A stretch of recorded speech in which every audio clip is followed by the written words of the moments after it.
Kalinganagar bulletin पत्रिका पक्षर राज्यस्तरीय प्रगतिशील नारी और संभावनार आलोचना चक्र अनुष्ठित हो जाइछि।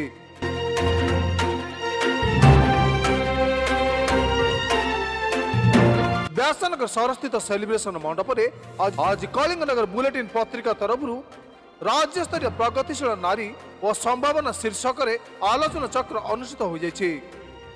अनुष्ठित कार्यक्रम में मुख्य अतिथि भाव कोराई विधायक आकाश दास नायक और सम्मानित अतिथि भाव कलिंगनगर अतिरिक्त जिलापाल लंकेश्वर अमाल जोगदे प्रगतिशील नारी समाज प्रति गुरुत्वपूर्ण भूमिका कौन रहिबा दरकार ताहा वक्तव्य कहते। आज कलिंगनगर बुलेटिन तरफ राज्यस्तरीय आलोचना चक्र प्रगतिशील नारी एवं संभावना ये कार्यक्रम आयोजित होसनगर अत्यंत खुशी जो एक सुंदर कार्यक्रम सुंदर विषय नहीं कि ये आलोचना चक्रटी अनुष्ठित होती। प्रकृत पक्षे आज नारी मैंने कौन गुण में पुरुष मान कम नुहति। गोटे कथा यदि आम नारी मान पछरे पकई विकास कथा चिंता करवा प्रगतिर कथा चिंता करवा ताकि संपूर्ण हो पार ना। नारी एवं पुरुष उभय को पादे पाद मिसई विकास दिग को आगे पड़ो एवं आगू जावाई हेले सब बड़ कथा है मानसिकता। यदि नारी माने हूँ पुरुष माने हूँ सकारात्मक चिंताधारा सहित कठिन परिश्रम करेंगे तो निश्चित भाव सफलता पाइबे। आज समय प्रत्येक दिगरे नारी माने आगुआ अच्छा आगू को अनेक संभावना अच्छी। आज सुंदर कार्यक्रम कलिंगनगर बुलेटिन को एवं जो मैंने आयोजक मैंने अच्छा समस्त धन्यवाद जनाऊँ। उक्त कार्यक्रम में मुख्य वक्ता भाव कवयत्री राधाराणी महापात्र अन्य सम्मानित अतिथि मानक मध्य पूर्वतन नगरपाल रसानंद महंती प्राक्तन अध्यक्ष झरणा पट्टनायक प्रमुख जोगदे समाज में प्रगतिशील नारी और संभावना उपर पुखानुपुख भाव अभिभाषण करते।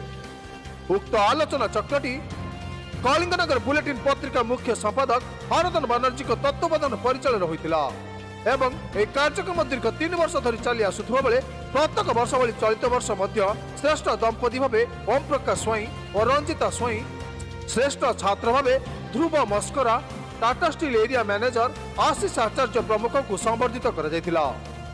मु हराधन बनर्जी कलिंगनगर बुलेटिन संपादक। आमर कलिंगनगर बुलेटिन तरफ आज की 3 वर्ष धरी नारी मानक मध्य सचेतनता सृष्टि करने उद्देश्य यही महिला सम्मेलन आयोजन आम कर वर्ष चलित वर्ष आयोजन है। ये आलोचन आम नारी मानक भितर सचेतनता केमी वृद्धि हम से उद्यम कलु। आसते कोरेईर विधायक माननीय विधायक आकाश दास नायक तांको मु विशेषकर धन्यवाद देवी जेहेतु सी पुरी रे तांकर बीजेपी पार्टी 2 दिनिया सम्मेलन में से उपस्थित थे तथापि समय बाहर करी आम सहित कार्यक्रम में सामिल होती से अनेक अनेक धन्यवाद। कलिंगनगर अतिरिक्त जिलापाल श्रीयुक्त लंकेश्वर अमात आम सहित सामिल थे। पूर्वतन नगरपाल जिला क्रीड़ा संसदर कार्यकारी सभापति रसानंद महांती उपस्थित थे। आ 2 जन महान नारी नेत्री से आजिकार कार्यक्रम में सामिल होती एवं आमर शरद पथाल जी सहयोगी संपादक सी थे। रवि नारायण कर जी वरिष्ठ सह संपादक सी थे।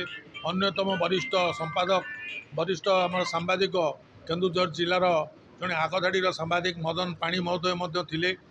नारी माने थिले विभिन्न वर्गर व्यक्ति माने आसीते सांबादिक भाई माने भी आसीते। समस्त को आमर ये कार्यक्रम सफल कर समस्त को कलिंगनगर बुलेटिन परिवार पक्षर धन्यवाद ज्ञापन कर। उक्त कार्यक्रम में रवि नारायण कर, शरद पथाल, चंद्रशेखर पंडा, सदाशिव दास, डॉक्टर गौरीशंकर षडंगी, बीजेपी नेता शिशिर राउत, श्रमिक नेता प्रफुल्ल नायक, नारी नेत्री डॉक्टर जयंती जेना, कुन्नी पात्र, अमूली पही, दामोदर पंडा और महेश नायक प्रमुख जोगदे समाज में नारी प्रगतिशील किपरि होई परिबा और प्रगतिशील नारी समाज प्रति गुरुत्व कौन रहिबा दरकार ताहाकु नै वक्तव्य अभिभाषण करथिले। तेबे ए कार्यक्रम में विभिन्न अंचल शताधिक कवि कवयत्री समाजसेवी और बुद्धिजीवी माने उपस्थित रहिथिले। जाजपुर प्रशांत कुमार पात्र को रिपोर्ट, न्यूज 1 ओडिशा।